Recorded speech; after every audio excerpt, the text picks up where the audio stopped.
Picture the Mayflower not as a grand vessel of exploration, but as a converted cargo ship, a working horse of the sea. About 100 feet long and 25 feet wide, imagine 102 passengers and roughly 30 crew members crammed into a space smaller than a basketball court. There was no privacy.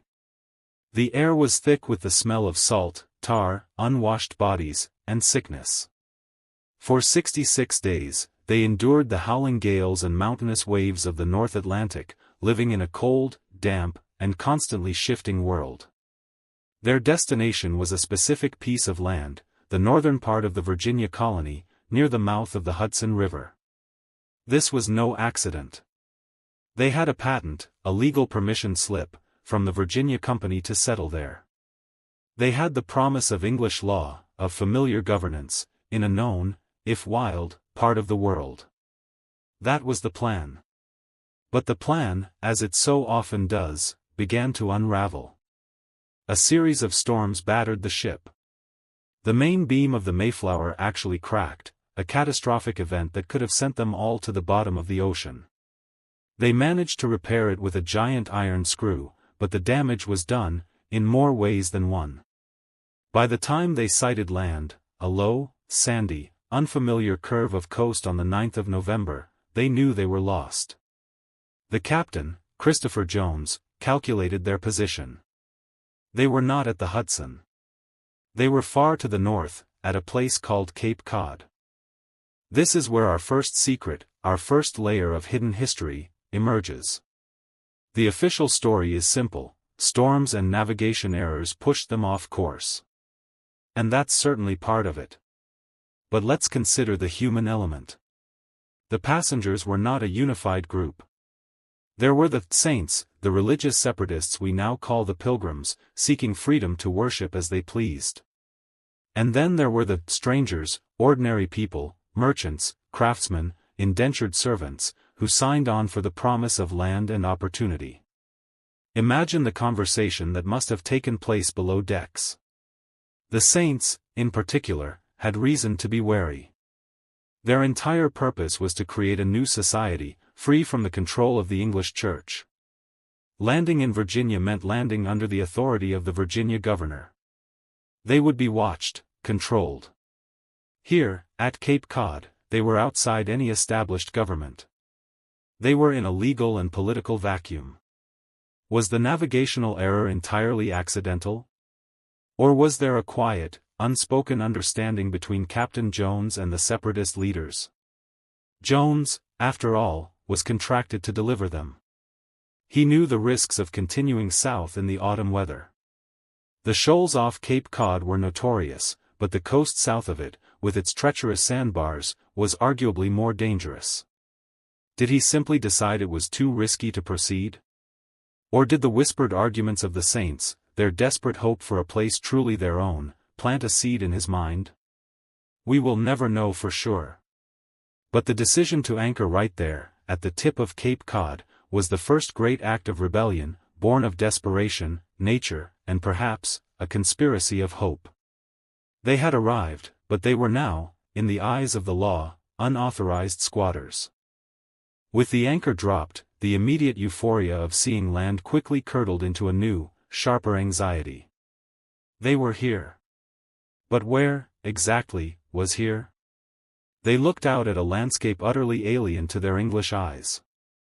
Miles of windswept dunes, scrubby pines, and a vast, empty beach. No harbor. No settlement. No welcoming party. Just the cry of gulls and the endless roar of the surf. The secret, the terrifying secret they all carried, was that they knew nothing. The maps of this region were crude and often fantastical. They knew of a native people, but from terrifying tales brought back by earlier explorers like Thomas Hunt, who had captured and enslaved 20 Wampanoag men from this very coast just 6 years prior. The air of November wasn't just cold, it was thick with the unknown. The very next day, on November 10th, they decided to act. They couldn't all go. The women, the children, the sick, they had to stay on the ship, rocking at anchor, staring at that enigmatic shoreline. A small group of armed men, led by Captain Miles Standish, a professional soldier they'd hired, were lowered into the shallop, a small sailing boat they had brought in pieces and were desperately trying to assemble. Their mission: find fresh water. Find signs of human habitation. Find a place to live. Imagine being one of those men. Your leather boots crunching on the shingle of a beach that no Englishman has ever stood upon. The wind cuts through your wool coat. You are exhausted, malnourished. Every shadow between the trees could hide a warrior. You are the scout for a civilization on the edge of extinction. This first exploration was a failure in its primary goal. They found no fresh water, no clear settlement site.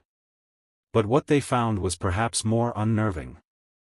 They stumbled upon a mound in the sand. Digging into it, they found a cache of buried corn, Indian corn, as they called it, a treasure more valuable than gold to a people with no seed for planting. They also found a buried spring.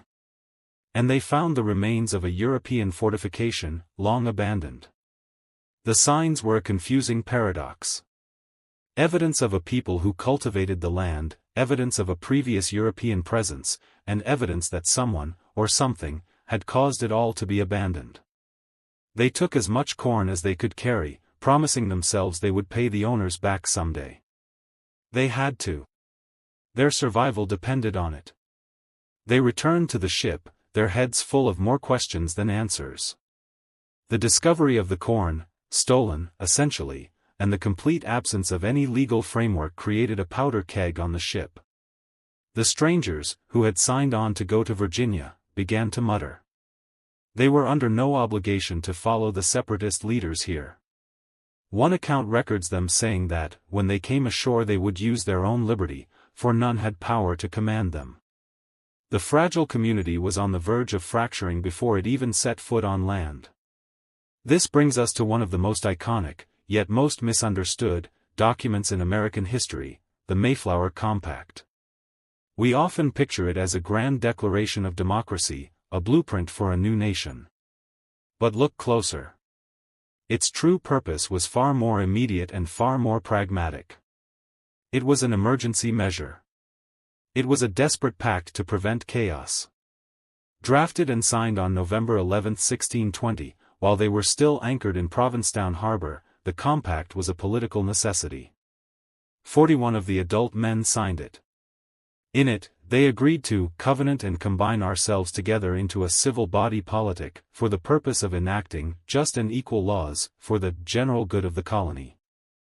The secret here isn't in the words themselves, but in their intent. It wasn't about creating a democracy in the modern sense. It was about creating any government. It was a social contract born of pure necessity, a way for the saints to bind the unruly strangers to their authority. It was an act of survival. They were declaring, in writing, that they would not become a lawless mob. They were drawing a line in the sand of the ship's deck. And it worked. It created a fragile, temporary order that gave them the chance to survive the first steps. But even as the ink dried on this document, a more immediate problem demanded their attention. The shallop was finally repaired. They could now explore in earnest. Over the next month, they mounted several expeditions along the coast, always in the shallop, always armed, always watching. The weather was brutal.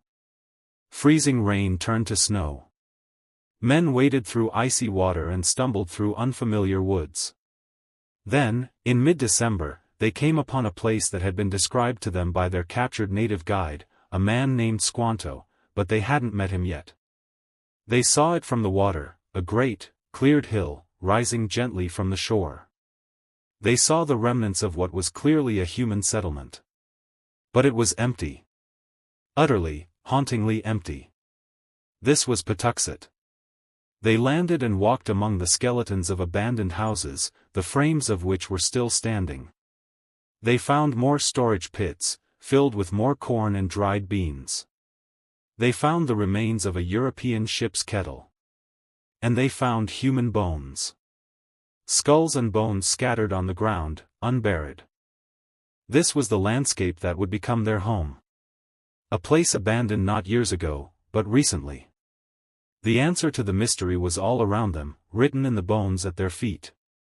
Between 1616 and 1619, a terrible pandemic, likely brought by European fishermen and traders, had swept through the coastal native populations. In Patuxet, it had killed every single man, woman, and child. The village was a ghost town. The fields, cleared and ready for planting, were waiting for them. The stores of corn, a lifeline, were a gift from the dead. Think of the profound, secret sorrow that clung to this place. For the pilgrims, it was salvation. For the Wampanoag people, it was a cemetery. The Pilgrims' Plymouth was built on the bones of a forgotten nation, in a silence broken only by the wind. It was a gift from a God they didn't fully understand, bought with a suffering they couldn't comprehend. This was the true, hidden secret of their arrival. They did not land in a wilderness. They landed in a graveyard. On December 18, the Mayflower weighed anchor and sailed across Cape Cod Bay. 3 days later, on December 21, according to the old Julian calendar, a landing party rowed ashore at the site of the deserted Patuxet. They stepped onto a large boulder, the famous Plymouth Rock, simply to keep their feet dry. It was a practical step, not a symbolic one. The main body of passengers would not leave the ship until March.